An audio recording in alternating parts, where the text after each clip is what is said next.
That how specifically has the Kremlin... The House Intelligence Committee hearing today. The featured guest today is former CIA Director John Brennan. Let's go now for more reaction to all of these events going on. We have Kentucky Senator Rand Paul, member of both the Homeland Security and Foreign Relations Committees.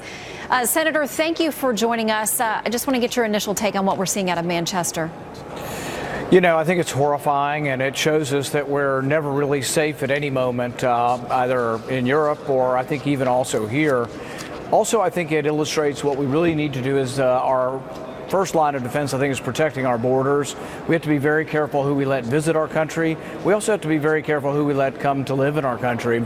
And I want, to have a great mixture of people from around the world allowed to come.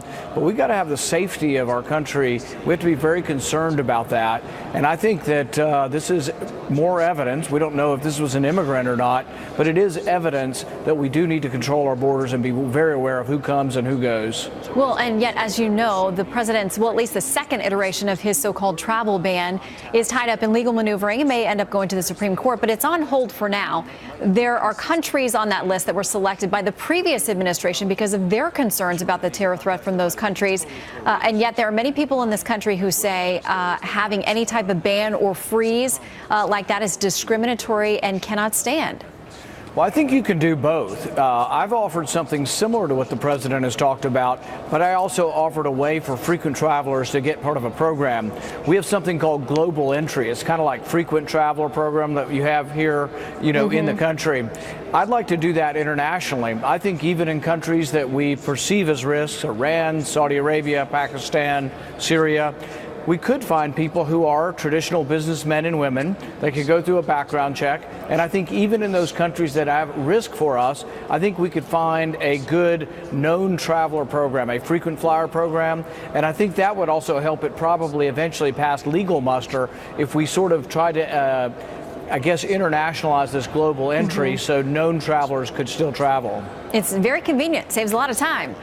There is a background vetting process, but in so many of these cases, what critics worry about with foreign countries is that we rely on them for a good chunk of that vetting. Is there a way you think we could do that reliably, being able to be confident of the information they collect on these individuals that is then provided to us or to an international body or system? Yeah, I think there's a lot of things we could do. For example, even with a country that we have a great deal of adversity with, Iran, there are people who are Iranian Americans whose mother-in-law, sister-in-law, cousin would like to come. And I think if they had a sponsor in this country, we should figure out a way to have a known traveler. Having a sponsor in the country makes all the difference in the world. If you're a 19-year-old male with one name coming from the Middle East, we might want to be worried. But if you're a 85-year-old mother-in-law of somebody and someone vouches for you in this country, we should get them into a frequent traveler program and allow ease of transfer back and forth. And this could be in a variety of countries, but we can't just have an open border with the Middle East. We do have to have more scrutiny, particularly for the random traveler who there aren't people there to vouch for. But a lot of security isn't necessarily checking you when you get on the plane. We have to do some of that, but it really should be checking who you are, who you know, who you're related to, and doing a little bit of a background check, because there are people who, for cultural reasons, educational reasons, we want to exchange with the Middle East. And I think you could have both more scrutiny and a frequent traveler program. I want to ask you about something else that you're very passionate about these days, and that is getting the U.S. out of that Paris Climate Agreement. Plenty of critics of it say it's not good for the U.S. Are we bound by it? What's your plan? There's a couple reasons why we should get out of the Paris Accord, and I've introduced legislation asking President Trump to get us out of the Paris Accord. We were gotten into it by President Obama. Congress didn't vote on it. So I object to signing away basically our rights to some international body when Congress doesn't even vote on it. There are estimates that we could lose over 6 million jobs in the Paris Accord, and it's going to cost $3 trillion. That's not good for my state of Kentucky, but it's also just not good for the United States, and no one person should have so much power. We should never let the president, I don't care whether they're a Republican or a Democrat, have so much power to commit so many resources.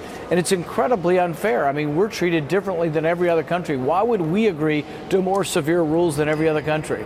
Well, this president has expressed very heightened skepticism about that deal and whether we stay a part of it. So we will watch, and we'll watch your legislation as well. Senator Rand Paul, thank you very much. Thank you. And let's